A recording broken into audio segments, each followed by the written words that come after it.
All right, hi, I am Taylor with Doggone Problems, and this is Gus, and this is Rocky.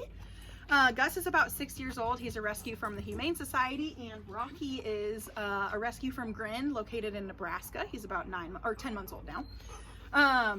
Rocky moved in, and he did not have a great grasp on how to respect his new roommate, Gus. And so a lot of the things that we need to work on are going to be related to impulse control for Rocky.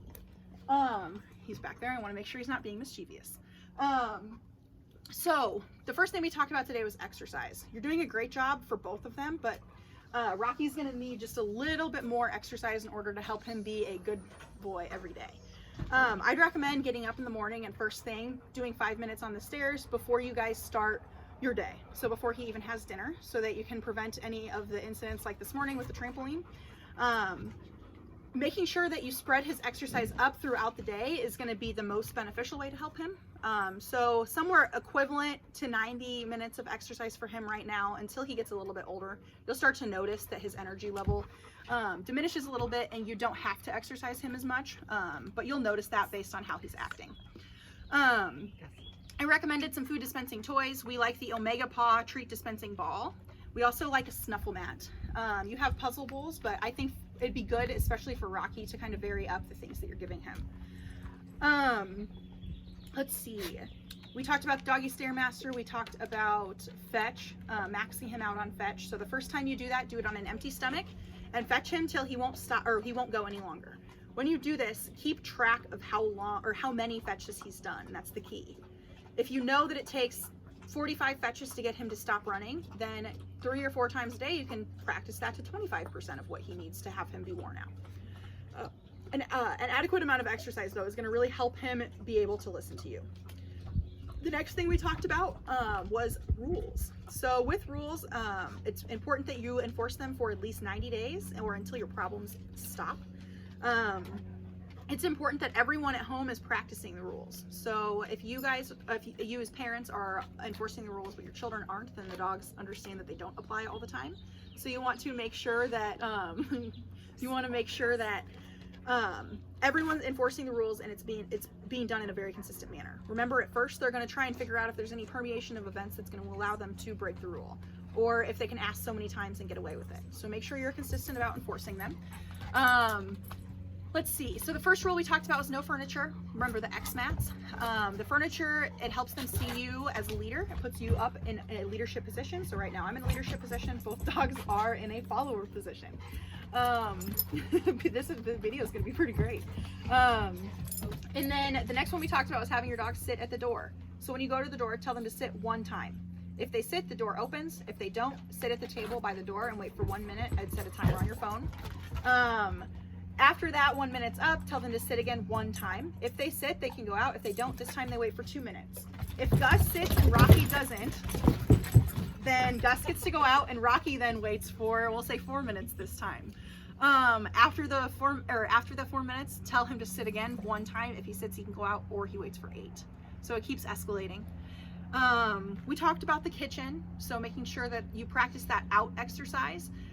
Practice that in your living room, practice that in all the bedrooms, any of the areas that the dogs can be in. If Gus is barking in your face, out is an effective way to have him leave the room and understand.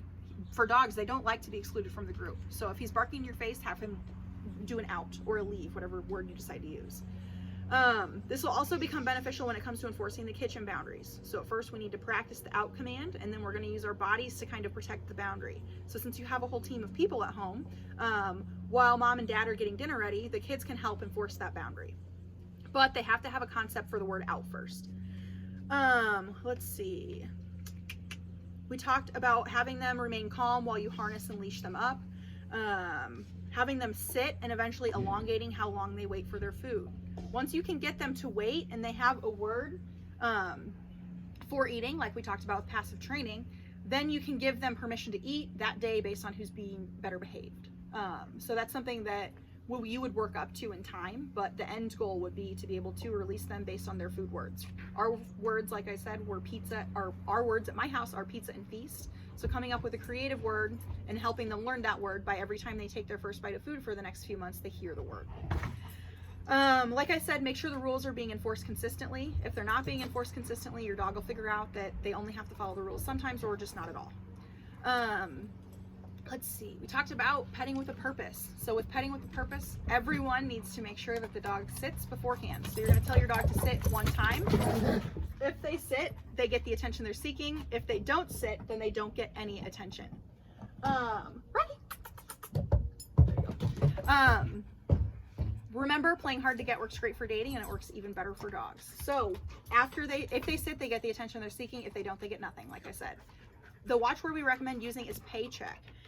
So if you walk in and someone's petting Gus and he's standing, you'd say paycheck, meaning stop petting, tell the dog to sit, and then you can start petting again. It's only a helpful reminder to get everybody on the same page, because the faster you guys are consistent about making sure that they earn the attention, the faster the dogs are going to catch on. Maybe setting up like a reward system for your kids to make sure that they're engaging in that while you're not home as well. And we also talked about passive training. So remember, passive training is good and bad, or it can be bad. So with the good parts, when they come to you, pet them and say sit. When they lay down, pet them and say down or crash, whatever your word is. When they come to you, I think his word was here. So rewarding those things that you like will help them offer those as ways to ask you for attention. In conjunction with practicing petting with a purpose. Be careful about unintentionally creating naughty behaviors as well. So if you pet them, obviously I don't think you do this, but if you pet them when they jump up on you, they're obviously going to continue to jump to try and get that same attention. If they bark at people outside and you're talking to them while they're doing it, that's going to reinforce the talk or barking at people outside. So passive training, remember, you can use it to create great new good behaviors in your dogs, or you can also unintentionally use it to reinforce the things that you don't like. So make sure you're very cognizant of what your dogs are doing anytime you're giving them attention. Remember, attention is there. They like negative attention and positive attention. They don't really differentiate. They're just happy to be getting it. So make sure that you are giving them attention, or making sure you're not giving them attention in the wrong circumstances is important as well. Let's see, we talked about practicing the leave it command. We talked about practicing stay, and really just teaching a lot of different things to Rocky right now in order to help create a well-rounded dog. The more they know, the more confident they are, and training is going to be another opportunity for you to burn some of that puppy energy. I think that's all we covered. If you have any questions at all, please reach out and text me. You have my number. Make sure you save my number. Save dog in there somewhere, so if you forget my name down the road, you can just search dog in your phone and it'll pull my contact up. Please do not hesitate to reach out though if you have questions. I'd rather help you fix whatever your question is or help answer your question than have you kind of wonder what's going on. The poop.